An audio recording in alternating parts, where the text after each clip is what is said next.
Good evening.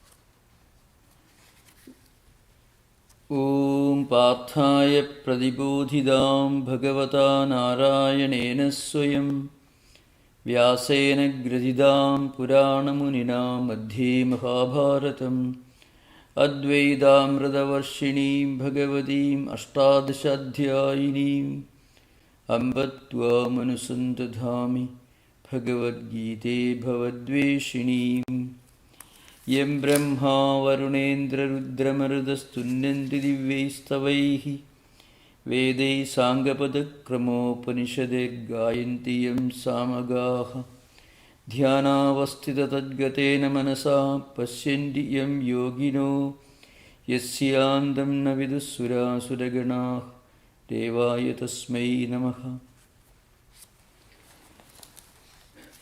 We have just started a discussion on the first verse of the 7th chapter of the Bhagavad Gita, that is Jnana Vijnana Yoga. So we already mentioned in the last session that Gita is traditionally divided into 3 sections of 6 chapters each. The first section, that is from chapter 1 to 6th, it is called the first Shatka, which deals with knowledge, spiritual practice, the theoretical aspect of spirituality in general. And the second Shatka, from 7th chapter to 12th chapter, deals with the knowledge of the Lord, God's nature, the nature of Brahman and so on. And the third section from 13 to 18 chapter, this last chapter is 18th chapter, deals with the Kshetrajna, the Atman. And traditionally, the Advaitic scholars interpret these 3 sections of 6 chapters each as indicating an exposition of the great statement, mahavakya, it is called Tat Tvam Asi, which implies the unity and oneness of creation and existence. There is one Atman, one supreme reality that runs through everything in this world, that spiritually unifies and harmonizes the whole existence, like a thread that harmonizes flowers, forming a garland. So, Tat Tvam Asi. So, the first 6 chapters deal with Tvam. The second section, that is 7th chapter to 12th chapter, including the 12, deals with Tat, the Atman. And the last section, the last 6 chapters, from 13 to 18th, that section deals with the idea of unity of jivatma and paramatma, indicating the ultimate unity and oneness of existence and creation. It is a very supreme principle. This is the highest reach in the world of religious thought. Because as we evolve in spiritual life, there is also an evolution taking place, not only in our life, but also side by side with this evolution of ours. There is an evolution taking place in our understanding of God. So the last stage is when we realize the reality of the supreme divine truth, the Lord Himself, in everything and everywhere. That is the omnipresence and the immanence and transcendence. In Sanskrit we call, Antaryamitvam, means the idea that God is present as an immanent reality in everything and in everyone. And sarvavyapitvam, the omnipresence, the all-pervading nature of the Lord, and the transcendence. Now, this is the greatness of Gita. Now, in the first verse, Maya sakta manapartha yogam yunjin madasreha asamsayam samagram mam yatha jnasasi tat srunu. Here Lord Krishna says, Sri Bhagavan Uvacha, this is direct statement coming from the Lord. So the Lord says, when your mind is completely intent on me, immersed in me, and when you completely take refuge in me, and when you practice yoga, then you reach the supreme reality and you will transcend, you will go beyond all doubts. This is the idea behind, and when a person reaches this stage, he becomes a sthita prajna, as we already discussed elaborately in the second chapter, in which in the 55th verse, the Lord Krishna begins an exposition of the characteristics, the nature of a spiritually enlightened person called sthita prajna. So that we don't discuss that again. If you have got any doubt in this regard, you are most welcome to ask questions during the interaction to the end of the class. The second verse is Jnanam teham savijnanam idam vakshyami aseshataha yajnatva neha bhuyo nitnyadavyam avasishyate. The Lord Krishna here is going to discuss these two aspects. One is Jnanam and Vijnanam. Okay, now this is an important term. What is Vijnanam? What is Jnanam? Jnanam in the simplest possible language, Jnanam stands for knowledge, the ideas about God that we get from books. When we discuss, we get a lot of great spiritual ideas. That is important, no doubt. When that idea becomes a reality in our actual life, it is called Vijnana. It is called anubhuti or anubhava or experience.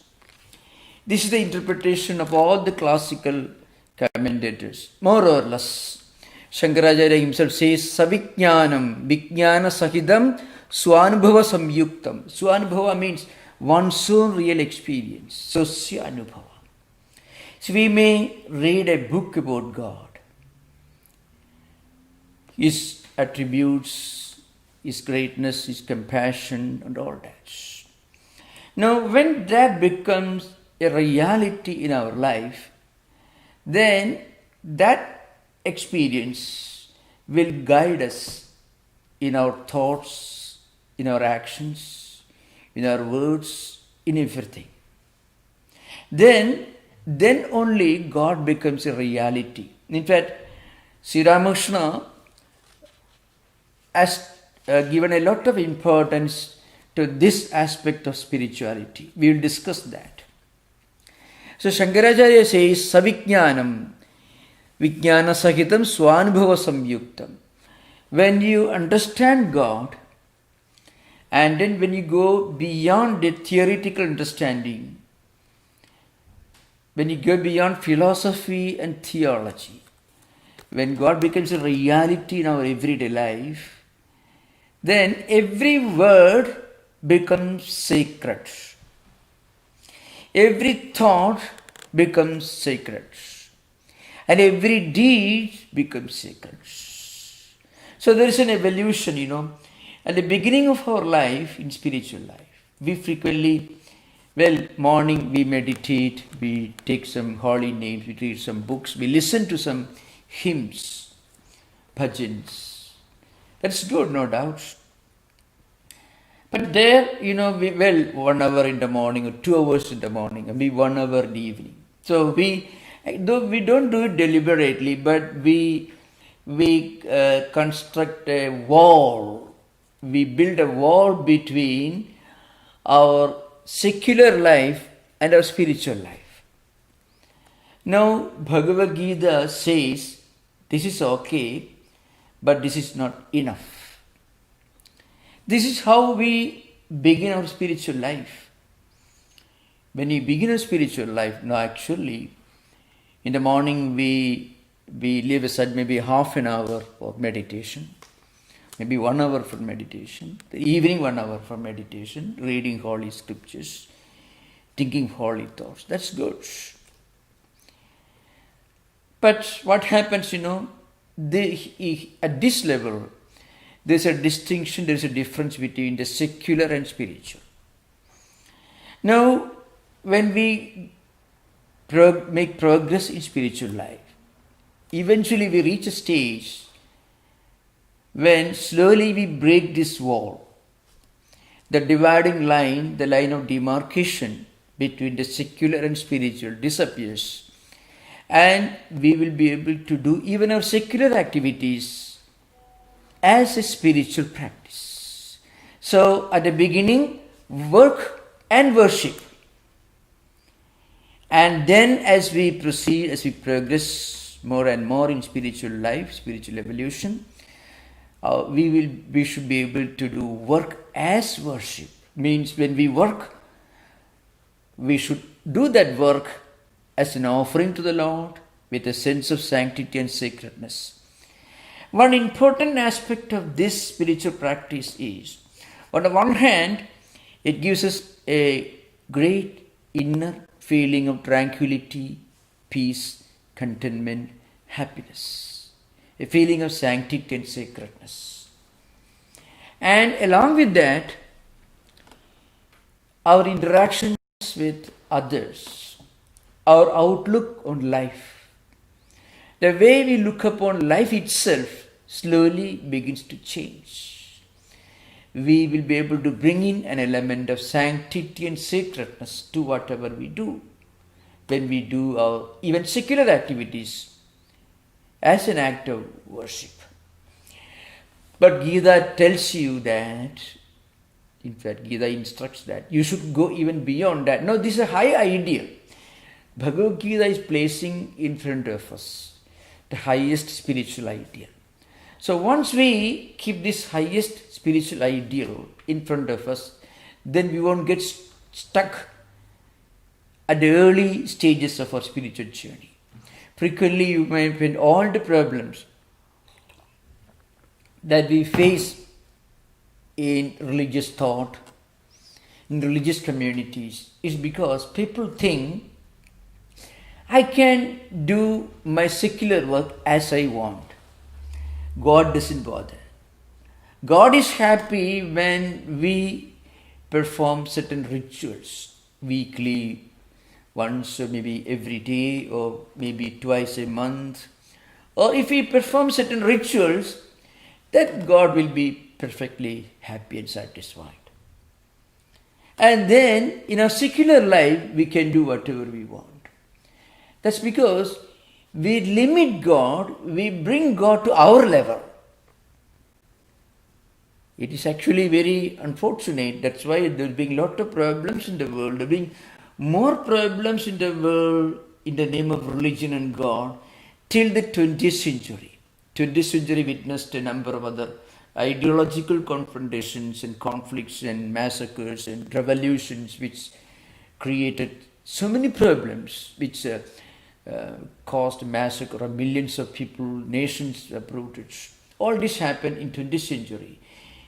But till 20th century, most of the great wars were fought in the name of religion and on behalf of God. That's because we do not look upon God as one supreme reality, and the reality of God becomes real in our life when we act, speak and think in a spiritual way.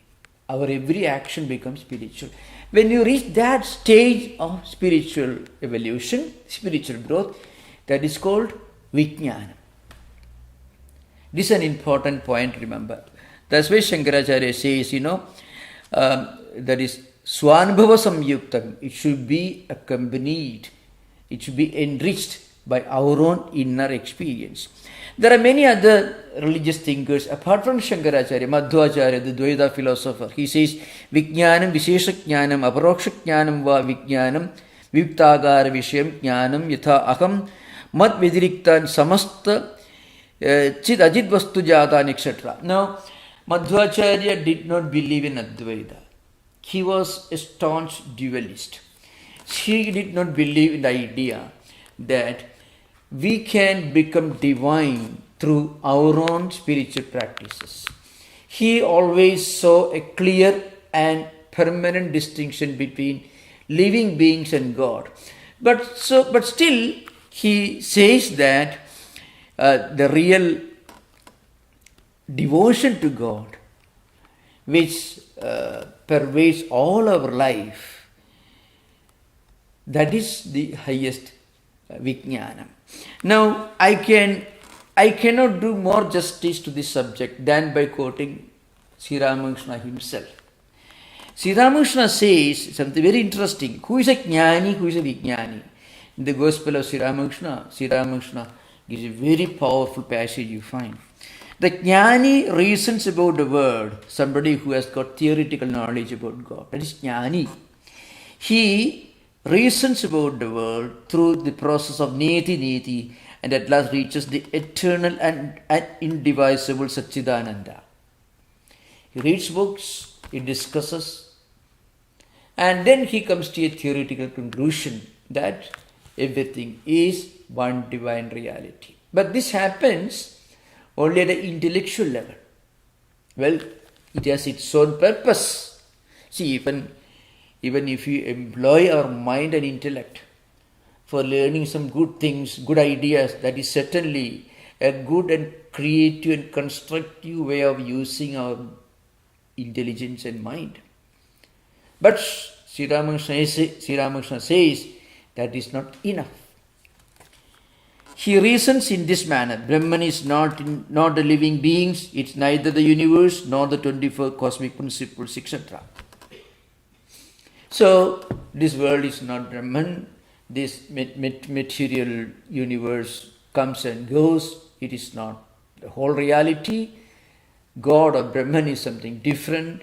This is how a theoretician, a philosopher, a theologian deals with the idea of God. Then Sri Ramakrishna says, what about Vijnani? Brahman alone has become everything. Therefore, to the Vijnani, this world is the mansion of mirth. So, in other words, Brahma Satyam, Jagat Satyam is the state of a Vijnani. Sri Ramakrishna gives another marvelous story, a parable, an analogy, which is well known. Suppose we are trying to return to our home, or maybe you are going to a new place, a new building, a new home, let's say, and you find maybe the outer wall is made of bricks, and then you find a gate is perhaps made of bricks. The pathway is made of bricks. And then you think, well, maybe the house is not made of bricks. When you enter the house, then you realize the house is also made of bricks. And then when you climb the staircase, then you realize the staircase also is made of bricks. And if there are shelves, bookcases, furniture, it is also made of bricks. And then you realize that everything is made of bricks. Now, this realization comes only when you really enter the home, the building. When you are standing outside, when you are just looking at the wall, outer wall, then you may think maybe the outer wall is made of bricks or maybe granites. But the interior, the building itself may be made of something else. So we see division and distinction between the secular and spiritual at the early stages of our spiritual life. As we progress further and further, we realize that the so-called secular is also a spiritual activity. That's how we spiritualize our everyday life. This is what Sri Ramakrishna says. So, and then Sri Ramakrishna says the Vijnani enjoys the bliss of God in a richer way. Some have heard of milk, some have seen it, and some have drunk it. The Vijnani has drunk the milk, enjoyed it, and is being nourished by it. There is another very beautiful example. Well, suppose you just read in a book, or you may read in a health bulletin, milk is good for health, but you don't drink milk. And you read about milk, you understand about the milk, about how it is processed and so on, but we don't drink it. That is Jnanam, theoretical knowledge. But suppose you buy a bottle of milk and then you make it a habit to drink every day a glass of milk, and you find that your body is being benefited, your body is nourished by this daily intake of milk, then you have become a Vijnani. In other words, Vijnanam means experience. When the theory became a reality, that's the idea behind. Again, Sri Ramakrishna says, the highest spiritual philosopher is one who have realized the highest spiritual philosophy. But in his everyday life, he looks upon himself as a devotee of God. You will find all the greatest spiritual teachers of the world who taught even the highest spiritual philosophy were also great devotees of God. Even the exponent of Advaita philosophy, Shankaracharya himself, is the author of the largest number of the most beautiful and exquisite devotional poetry, devotional poems in Sanskrit language. He wrote much more and much more beautifully than any devotional philosophers. And actually he was the philosopher. He was an Advaita philosopher. The Sri Ramakrishna, after realizing the highest spiritual truth, every minute, every moment of his life was spent to teach others, to instruct others, to guide others, to practice devotion, to practice jnana. Vivekananda. You can find all the great spiritual teachers belong to this category. The third verse is very important and frequently quoted by many thinkers in modern times. That is, Manushyanam sahasreshu kaschit yatadi siddhaye yatadam abhisiddhanam kaschit mam veti tattudaka. But this verse tells something very interesting. Means, among thousands of people, only a very few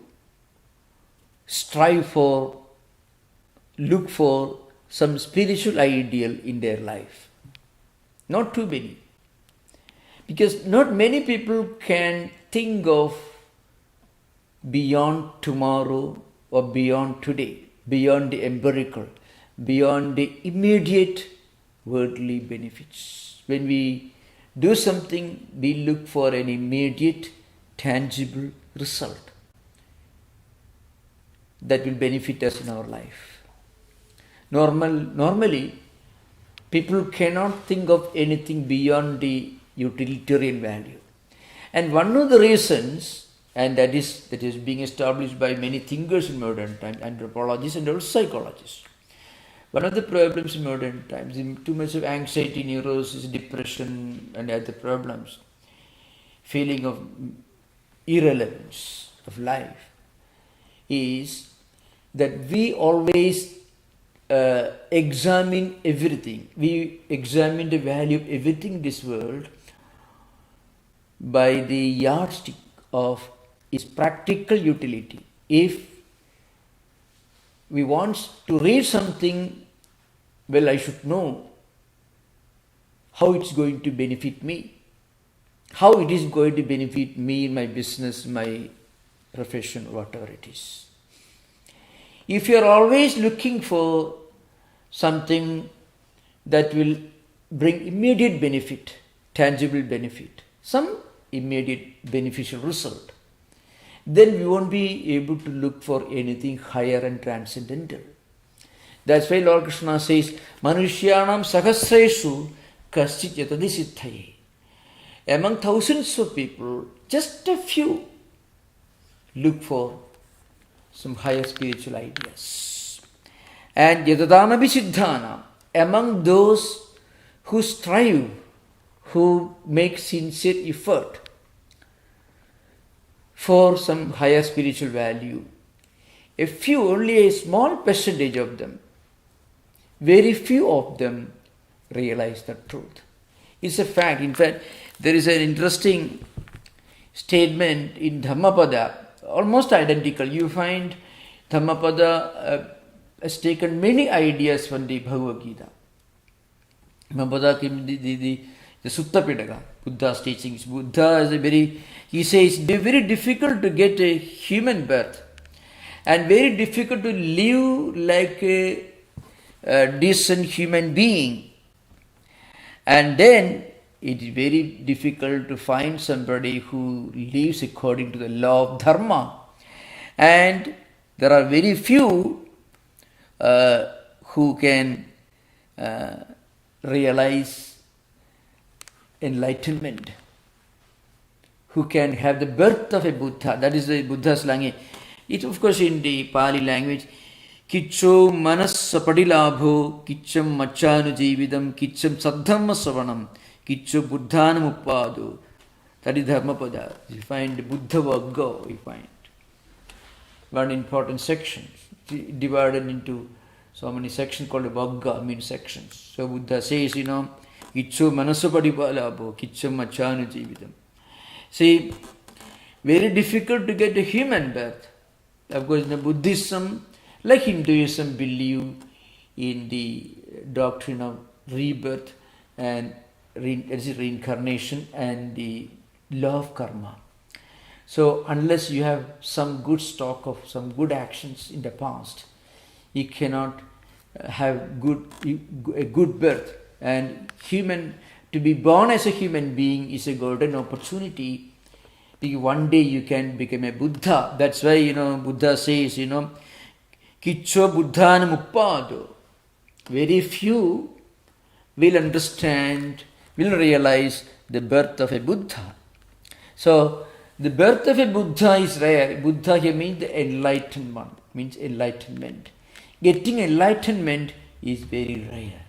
So, there are very few who look for higher value, and that is machanu jividam, kicho machanu jividam, very small percentage. Kicho means is kaschit in Sanskrit, just a few, that's the meaning here. That Pali is an unrefined, a vernacular form of Sanskrit. Because Sanskrit is considered to be more cultivated, more bound by well-defined, well-structured grammatical structure. Pali was the common language in which they used to write, and Buddha himself taught in Prakrit.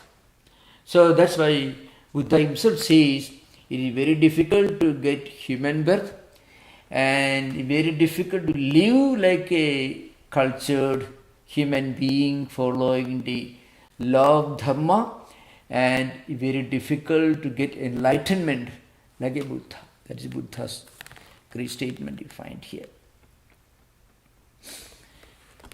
So this is it's an oft-quoted verse. It doesn't mean that it's not possible, but it says that human life, human birth is a great and a great opportunity, golden opportunity. Frequently when we worry about our problems, if we can believe in the law of karma and reincarnation, then many of our unanswered questions will disappear.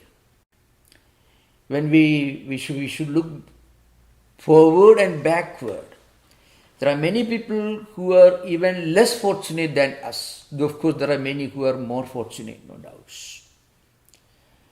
So there are many other living beings who are gradually progressing and evolving, and they may reach our stage only after several life cycles.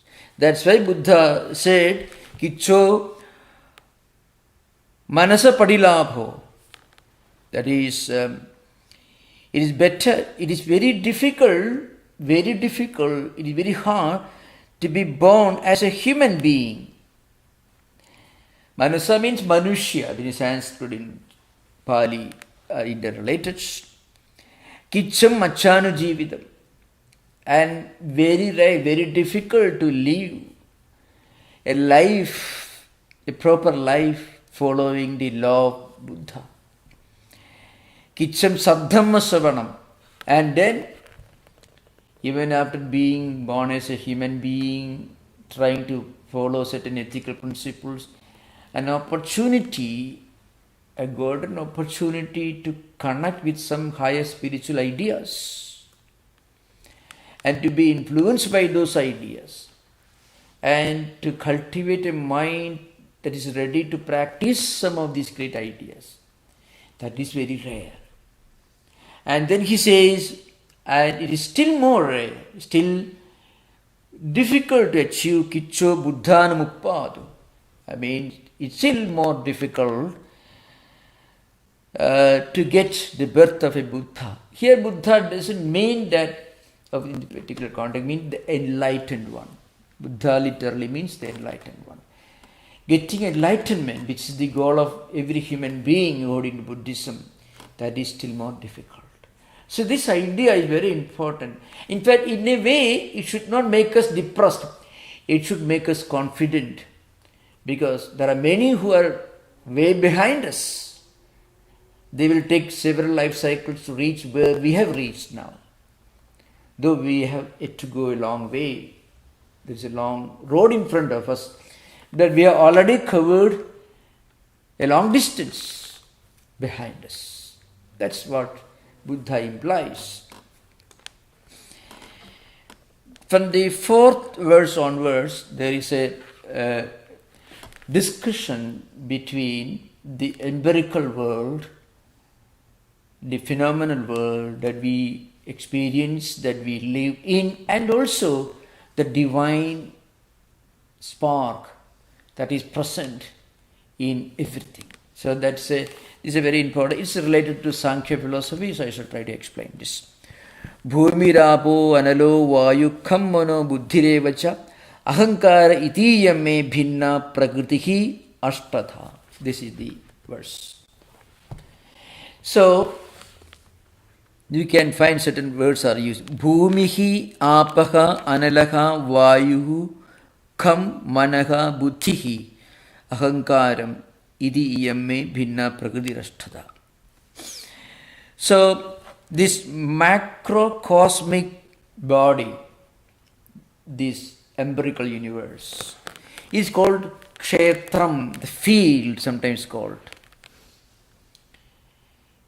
made of 5 elements. 5 elements are, the earth, water, fire principle, air principle, and space. These are 5 elements, but their subtle elements are implied here, called tanmatras. That is subtle dimension of the 5 elements. So bhumi literally means the earth, the matter. And then apa means water principle. Anala means agni, that is fire principle. Vayu, air, the air principle. And kam, space, akasha.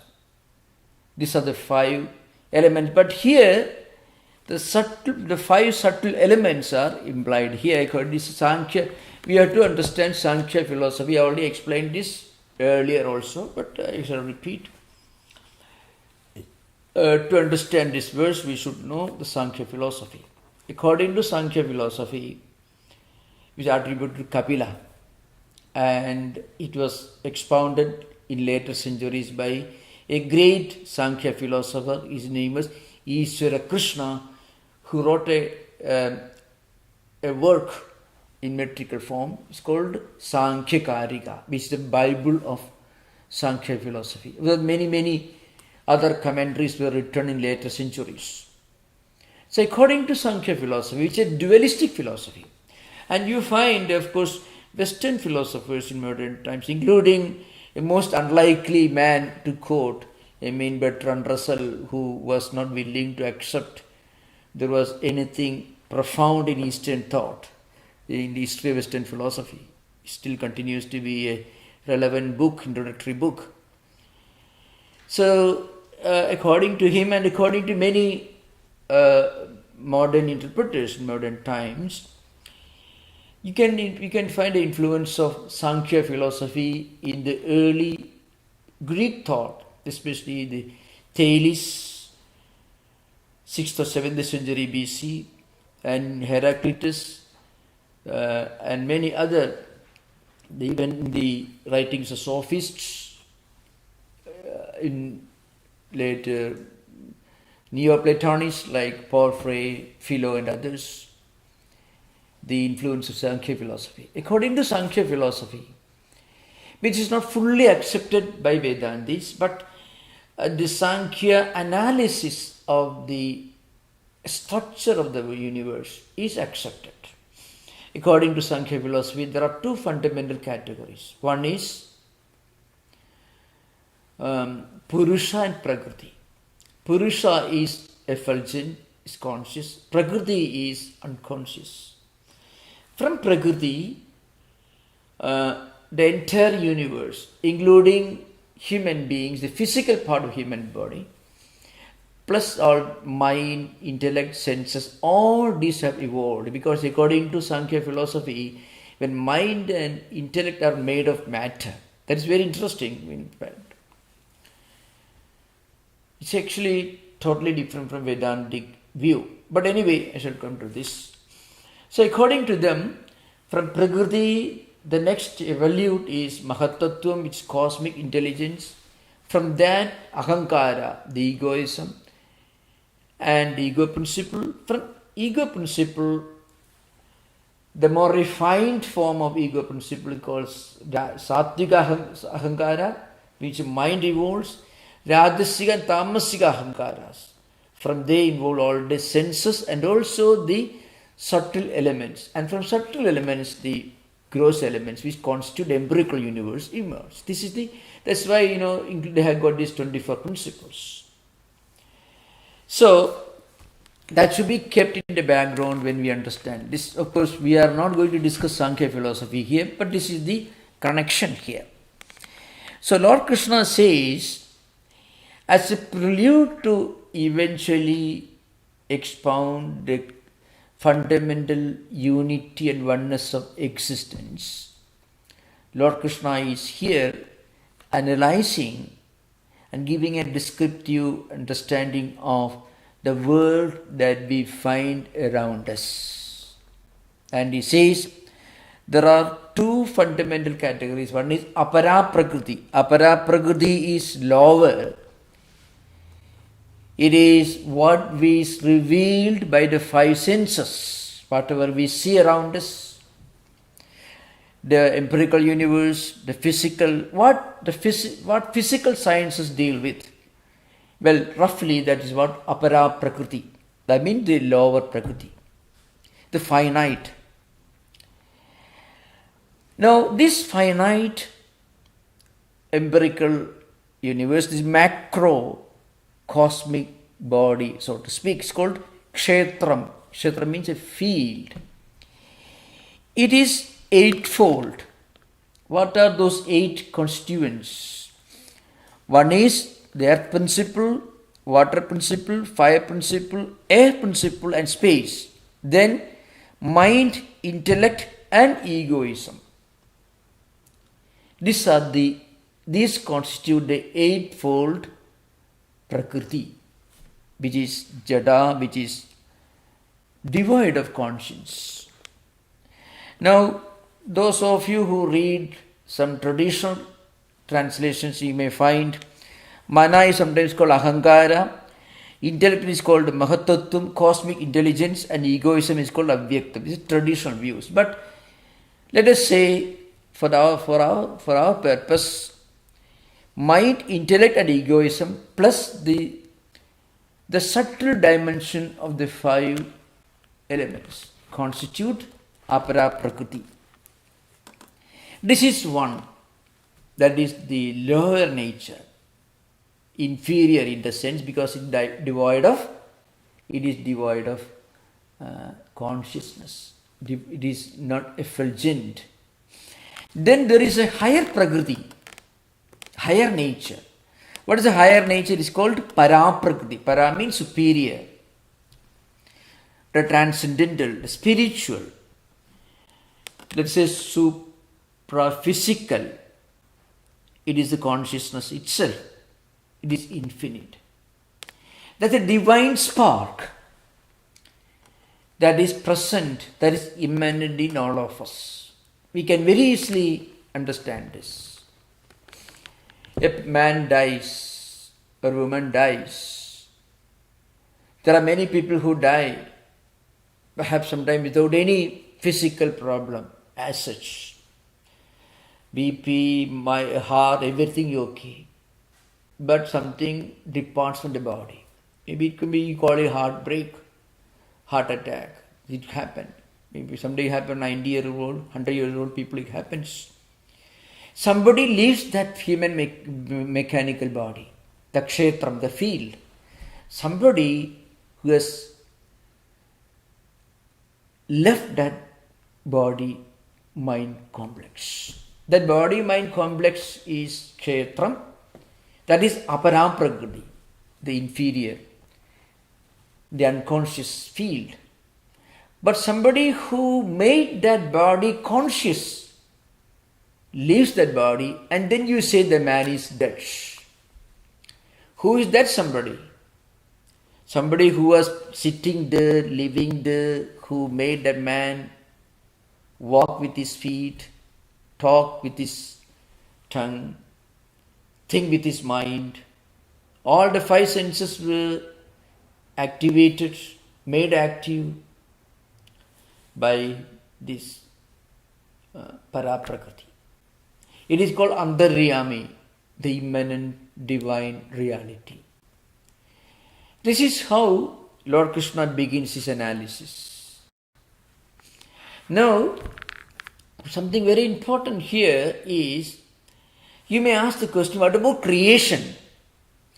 And as we proceed further, we will automatically come to a conclusion and understanding that Creator is present in His creation.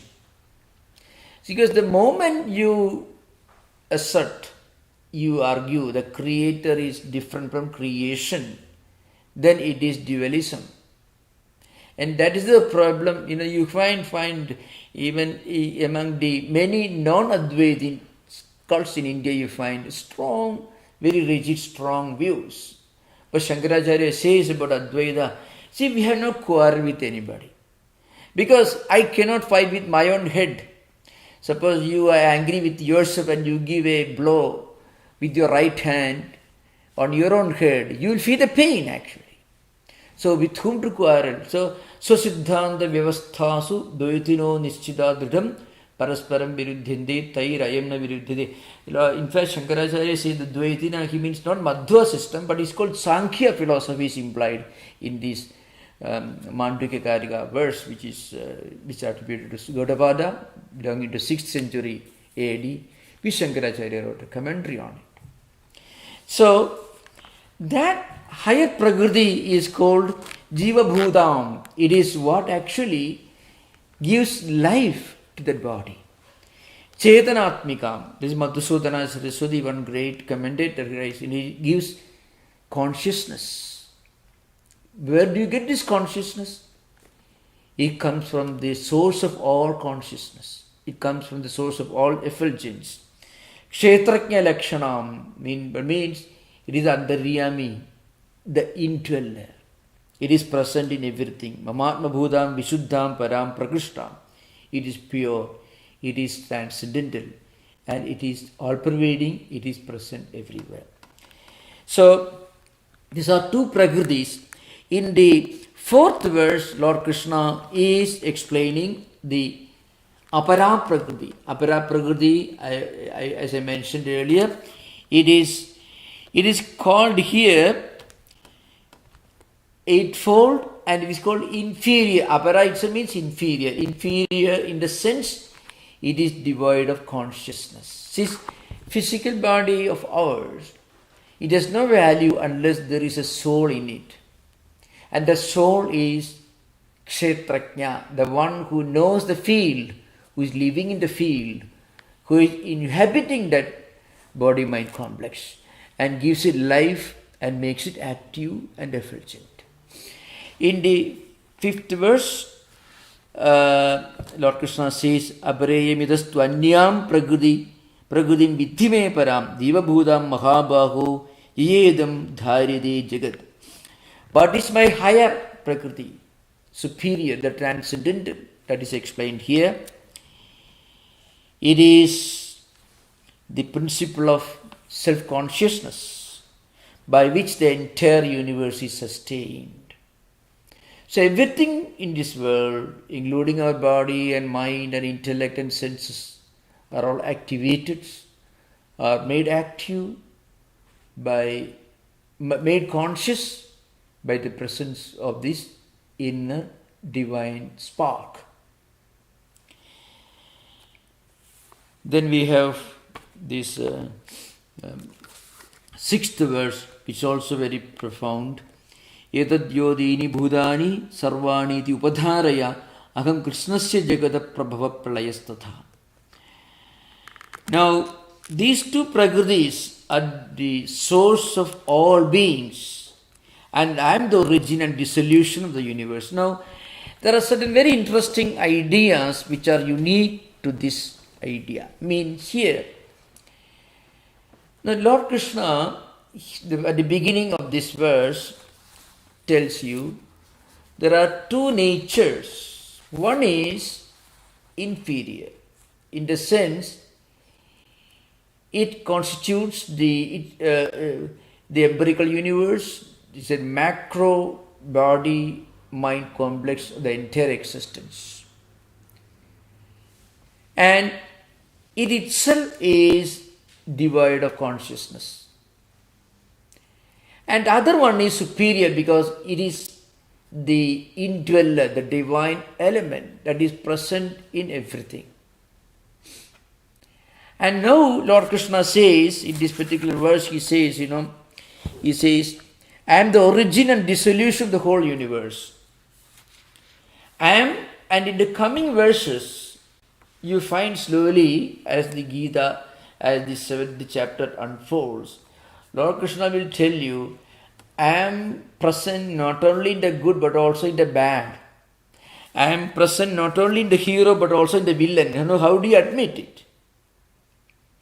Suppose you define God as a totality of all that is good, then you admit there is somebody else with the totality of all that is bad. But the problem is, if you argue that God is present in the bad also, then why should the divine reality present in the bad allow that person to be bad, to do undesirable things? Let us hope. So the idea is, as existence, as entity, the entire universe, the existence is one. But how it activates, how it manifests. If you ask the question, why should there be somebody who is not very good, who is creating a lot of problems in the world. The world has witnessed so many such undesirable personalities who are being scourges of humanity, create a lot of problems in the world throughout history. If God is so compassionate, if God is always caring for His creation, then why should why should that God create this COVID-19? Let us hope that coming to our own times. Why should a compassionate God create this terrible thing? All the vaccination. So how do you explain this? That will be explained in the coming verses. So there's a logical explanation, and that will help us to understand the reality of the evil from a wise man's perspective, from a higher perspective. Then we will be able to understand, and we'll have a better understanding of the negative aspects of what we are experiencing in this world. So, in fact, there are certain verses in the those of you who chant every day Sadarudriyam, there is a verse in Namak Kugubhaya Nishankini Stenanam Pataye Namaha. So those who Shiva's devotees, they will chant, oh, my pranams, I bow down to the one who is the head, who is the chief of thieves. And then Namo Nishangina Ishudhimade Taskaranam Pade Namaha. And I am also bowing down to the leader of thieves, of undesirable, villains. What it means is, see, at a higher level, from a subjective point of view, you cannot even hate the evil. You transcend the evil, because evil is something that you cannot wish away. But when you understand the evil is the negative manifestation of the same reality, just like an electric bulb, which is suppose the glass is dark, you won't get any light. If it is red, you get red light. If it is yellow, you get yellow light. If it is green, you get green light. Like that, in every human being, our mind, our actions, our emotions, our feelings, what we call samskaras, vasanas, sankalpas, we call in Sanskrit, which we have acquired, which constitute our character, which constitute our mental system, our mental structure. It's just like the glass of a bulb, electric bulb. And the electricity is there. If the bulb is of red color, you will get red light only. So, when we do spiritual practice, when we evolve in spiritual life, we are making our mind pure and pure. We are making the glass of our mental structure more and more pure. We make it glittering so that the divine light will manifest in full effulgence. This we will discuss in the coming classes. You can find many of these ideas in Swami Vivekananda's poems, which are taken from these scriptures. We will discuss in the coming sessions. Now you are most welcome to ask questions. I shall try to respond. Most welcome.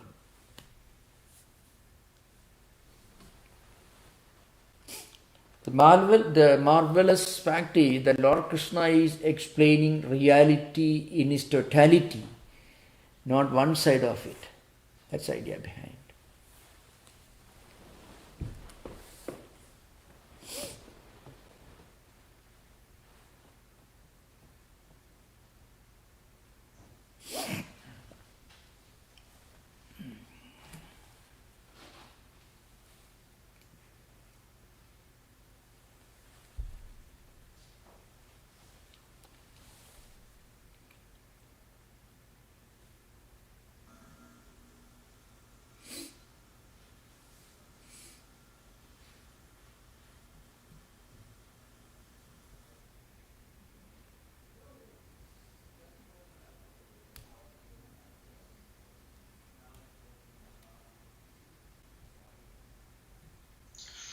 Maharaj, this is Bobby. Oh, yeah. Most welcome. Was struck by your elaboration on Vijnanam as a experiential or noumenal knowledge, as opposed to Jnanam, the phenomenological knowledge that would be a step on the way. Yeah. The question I have is whether or not Jnanam then is perhaps even a form of ignorance or avidya. One should go through this stage of Jnanam, then only one can reach Vijnanam. Because Vijnanam is the result of spiritual practices. And unless we learn from scriptures or from other sources, we get some theoretical understanding of higher truths, we will not be able to imbibe them in our intellectual system and try to practice in our life. So, through Jnanam only one can reach Vijnanam. There are just quite a few, not too many, of course, great saints who are born with Vijnanam. Vedanta will tell you, because they have already covered, they have finished that stage of Jnanam in the previous life cycles. That's the idea behind. Yeah. I have another question, and that is, at the beginning this evening you spoke of the tendency to bifurcate between spiritual efforts and secular work. Yeah. And I wonder why that tendency exists. Is it just an easier path? Why would anyone want to separate the joy of sacred connection, of spiritual experience, and take that out of the rest of their day? That's natural. That's not ideal, but it's natural. When we go to a holy place, a place of worship, or a place where devotees gather, we consider that occasion as something special, something distinct from normal occasions. So we attach a special importance. So also a place, maybe a temple or a church or any place where devotees gather, any tradition, we attach a special importance. That is how we start our spiritual life. We cannot start our spiritual life at the highest level. Remember, the Vijnanam is a state that we reach through gradual evolution of practice of spiritual disciplines. It is not a concept. It is not something that we can choose for ourselves. I would rather be a Vijnani than a Jnani because it appears to be superior. So really, in spiritual life, it's not a matter of our choice. It's a matter of where we stand right now and how we evolve to the next stage. Even if we try our best studying all scriptures, and we may be able to teach, but then in real life, our emotions and feelings may not be at that level. So a Vijnani is a person who has got Vijnanam. He has reached a stage of spiritual evolution through his own experience, where he doesn't see any distinction between the secular and spiritual. Now the question arises, one may ask this question, and I want to point out this aspect. This is a frequently question asked. How does a spiritually liberated person who has reached Vijnana, how does he live in this world? How do we distinguish him from others? Well, in Shankaracharya himself, he wrote all these books. He installed temples. Why should he build temples? And why should he start writing poems praising God? Sri Ramakrishna himself, after reaching the highest state, the same Sri Ramakrishna again went to the temple, did pronounce the Kali Mandir, and he instructed his own nephew, Ram Gopal, you should do puja correctly with proper shraddha and all that. Now, you find, suppose you become a great musician, you don't need any more training, any more practice. Still, if you are the greatest musician in the world, still when you get time, you'll be practicing your music. Because that is the momentum of the mind, emotions and feelings. It's called prarabdha. So, we have to remember, even when we reach the highest state of spiritual evolution, you have to fall back to the empirical level and live as people normally live in this world. You can see this example in the lives of all great spiritual teachers. That's one thing. Secondly, one can only begin at the stage where he's comfortable with. And Jnanam is the only state where one can begin. And of course, there are also cultural factors. So may I tell you, see, dignity of labor is not what is implied here. That you should understand this very well. Dignity of labor is not implied here. A man like Pavahari Baba is an aged saint living in Benares. One great saint, let us say, one great saint. A thief came to him and he took away the roti, chapati we call it. And Pavahari Baba ran after him with some butter or something. Oh, you forgot. The thief broke into his hut, little hut, at night, midnight, and was running away with this roti, dry wheat bread. And immediately he ran after him. You have forgotten to take bread. That's one state where a spiritually liberated person will be always in that particular state. Not all the time. So, in our life, when we reach the stage, then whatever we do will bringing a spiritual element. So in ancient times in India, you find very kings were there, emperors who ruled kingdoms. Like Janaka is given. Janaka was the one who taught many saints, many great sages and saints who lived in forest hermitages. After renouncing their families and villages, everything, spent several decades doing meditation. Those saints and sages were taught by Janaka, who was ruling a big kingdom. Now one may ask the question, this man is ruling a kingdom, he has an army, and he is sitting on a throne in the court. He has a retinue, and he didn't wash his own clothes. He doesn't cook his own food. And these sages, they were ascetics. They were living in the forest hermitages. And they were the ones who learned from Janaka. The great Vyasa, his son was Shuka. He is one of the most renowned saints of Hindu mythological tradition.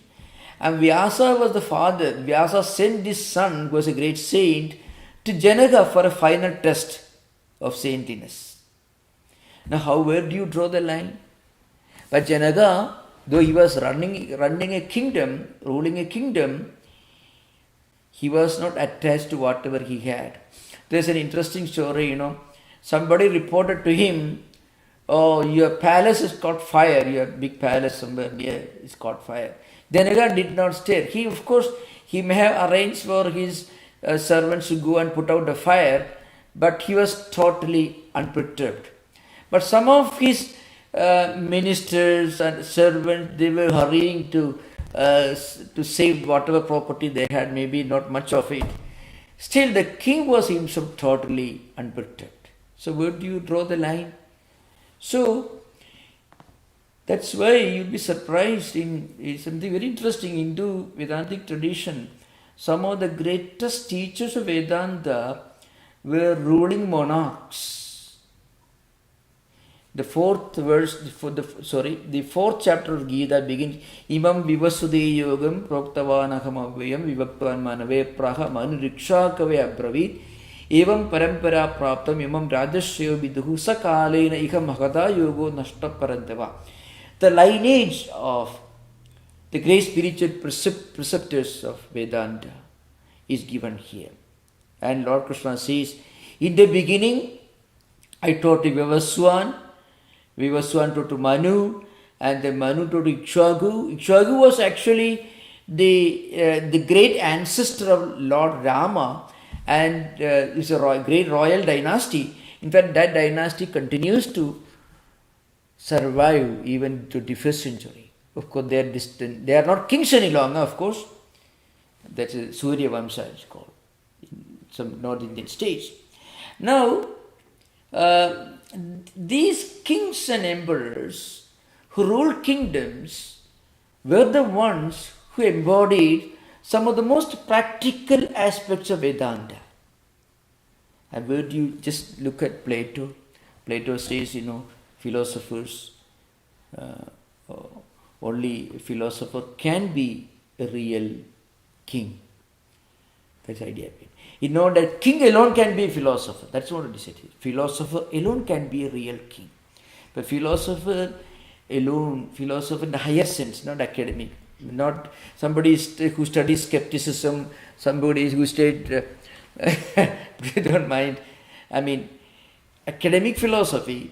But those who study philosophy that deals with the ideals of renunciation, a philosophical system that deals with the ideals of transcendental wisdom, that's the philosophy we are talking about. Now, only such a person alone can be an ideal ruler. It's a fact. That's why the statement, you should give money to a person who doesn't want it. You should give power to a person who doesn't want it. And you don't have to go far. What did Lincoln say, anyone, I'm not exact words, anyone can, any person can, this is not exactly what, this is the idea behind, roughly speaking, anyone can face a problem, a great situation. But if you want to test a man's character, give him power. Means power should be given to a person of character. What's the highest character? The highest character you can get only from spiritual ideals, spiritual philosophy. Again, I am not talking about philosophy as it is understood in modern academic circles. I am talking about the higher transcendental philosophy, which makes a person wise. Because when a person handles wealth, he should know how to renounce. Not physically, but mentally, he should be able to detach himself from the wealth that is handling, from the power that is handling. Then he is a philosopher. Such persons can alone be ideal kings. That's what Plato had in mind. And that's the real implication of the word Rajarshi. Rajanascha Rishayasya Rajaseka. Shankaracharya says a person who is king, who is kingly, royal, when it comes to the ability to handle power, but sage and saintly when it comes to wisdom with which he handles power and wealth and knowledge, whatever it is. That is the idea. Yeah. Is that okay? Don't you agree with me or disagree? Most welcome to disagree. Eh? Yeah. I do agree, Maharaj. Thank you. I wish we saw more Rajashis today. No, you can find a man like, no, you don't have to go far. You can find, of course, Lincoln's words are very well known, so well known, I'm not quoting his words, but he said something to this effect. Any person can normally withstand a crisis. These are not his words. Roughly speaking, this is what he said. I don't remember the exact words.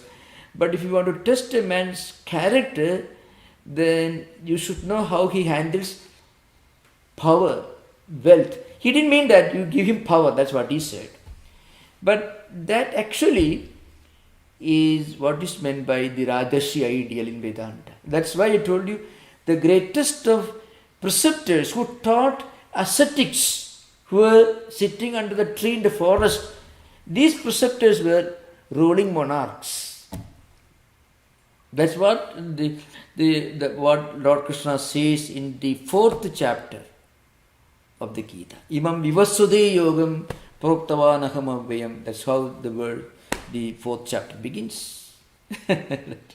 Yeah. Swamiji, one quick question. Yeah. Swamiji, if we look at the Sri Ramakrishna's example of lower bird and higher bird, right? And is that similar to apara and para knowledge? Actually, para is a description from another point. Sri Ramakrishna is talking about Jnanam and Vijnanam. That's a different topic. I see. Please, that's a different topic. Kshetra, Kshetrajna Yoga. That is Jnana Vijnana. That is a chapter here. Vijnana Kshetrajna. Jnanam is theoretical knowledge. So, a Vijnani is a person who realizes the Kshetrajna behind. But this should not be equated. I shall make it clear.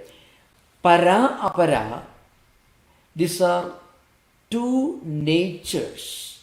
One which is phenomenal, empirical, what you can understand using your 5 senses, your mind and so on. That is apara, the finite. What normally is discussed in modern physical sciences. The other one is what Kant called noumenon, the transcendental, beyond the 5 senses, the trans-empirical. That is infinite.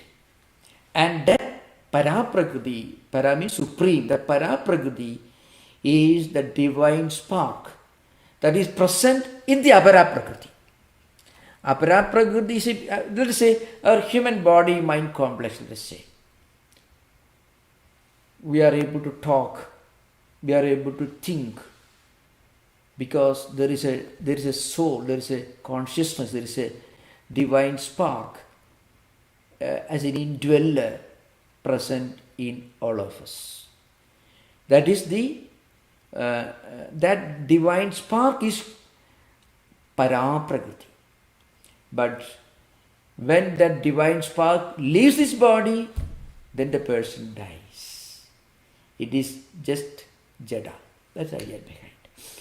In the kshetrajna, it is the same idea, but another discussion is slowly unfolding.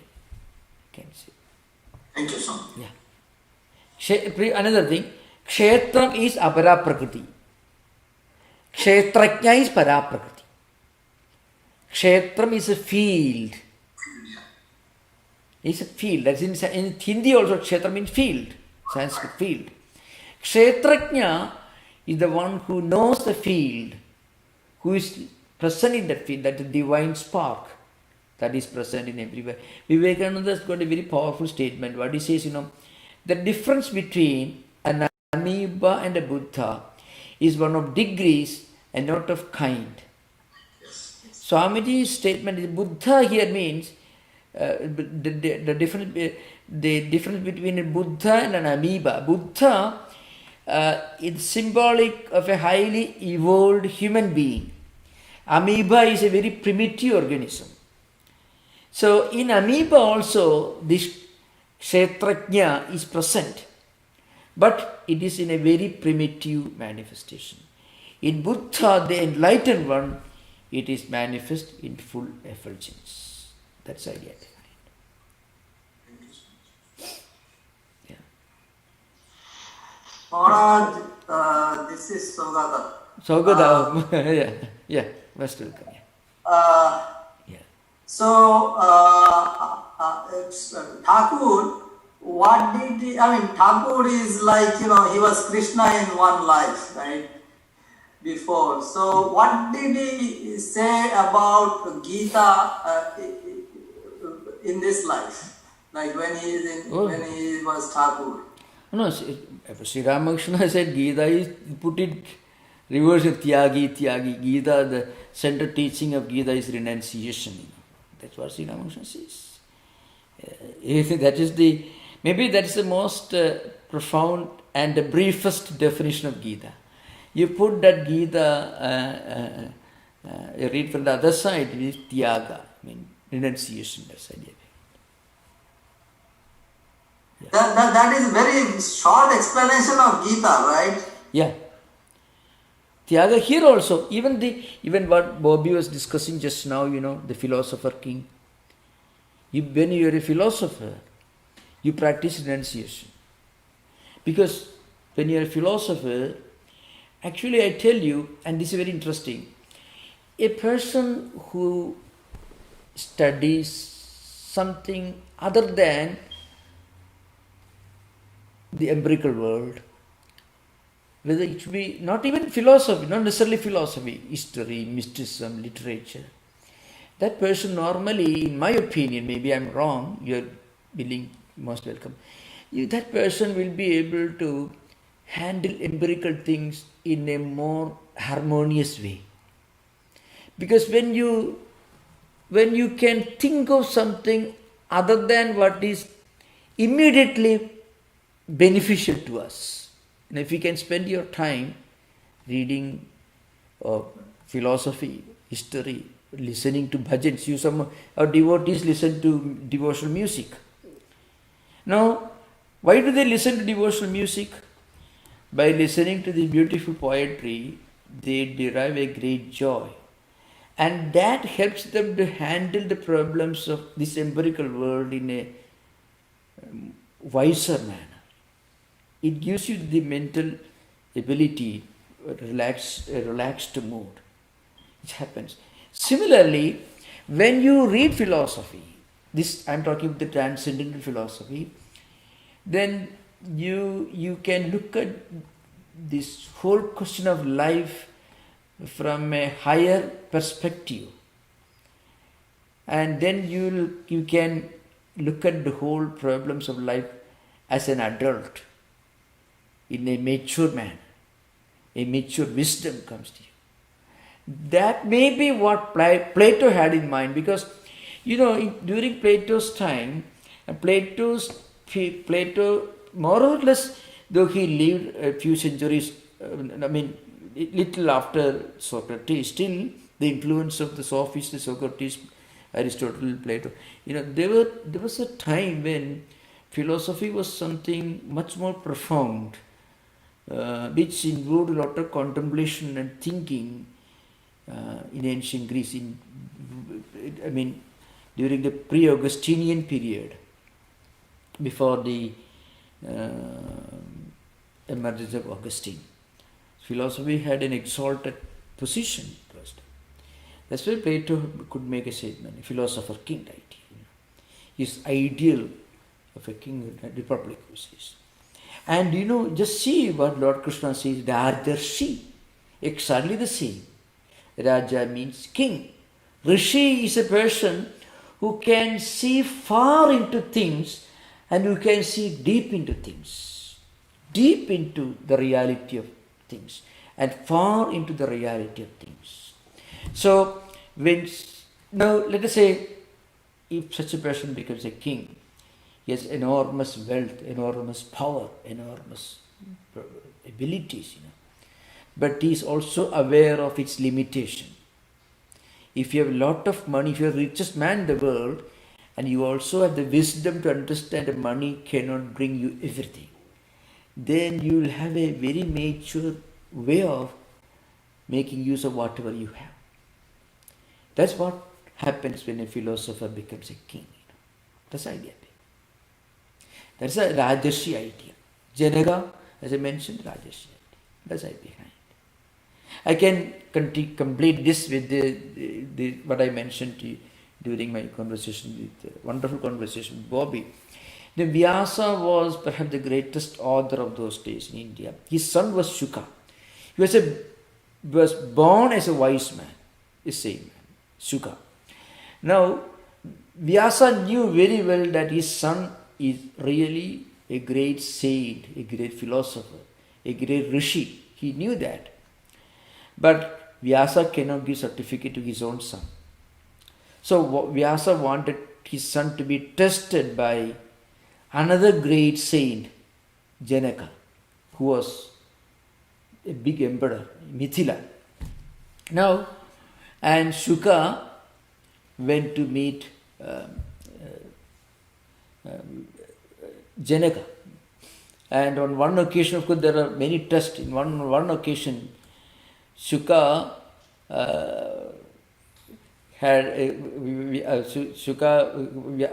Janaka asked him to carry a small pot full of oil or something, and then Shuka brought it without shaking anything, and then Janaka asked him some questions. So Shuka's steadiness of movements and his answers and his total detachment convinced Janaka that he was really a great saint and philosopher and a jnani. And you are right, you can go.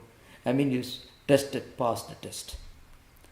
So of course, I am not giving the whole story, there is no time, So with Swami Vivekananda also deals with this incident.